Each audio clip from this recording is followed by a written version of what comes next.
And let's talk about the other side. You know, Hugo, you are following what the Trump campaign is doing, because their campaign is not highly visible. But, you know, back when I was in politics and not in media, I worked on a campaign where we didn't see the George W. Bush campaign. They were not visible, but they surely won, right? Because they had sort of an outreach into places that you weren't going to see. They weren't necessarily knocking doors. They were, at that time, getting senior citizens and senior voters to turn out mail-in ballots, which now they're against. What are they doing, and how organized are they on the ground, the Trump campaign?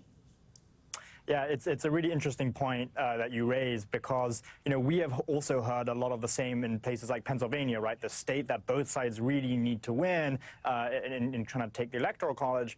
And we were speaking to a lot of local Republicans, and they were alarmed because they thought the Trump campaign's presence was really, really small for presidential. In fact, they were comparing it to us as more something akin to a midterm election. And so we went back and looked at the numbers. For a midterm election, the RNC in 2022 had about 50 paid staffers on the ground.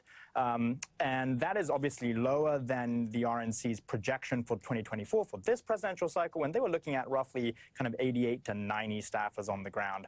We are told by the Trump campaign that they have more than 50, but they won't tell us exactly what the numbers are. And, you know, that's always a tell, because if they were proud about the numbers, they would tell you. They would boast about it. And then when we went to the Harris campaign, what we heard was there were 375 staffers in Pennsylvania alone. So that is one massive advantage.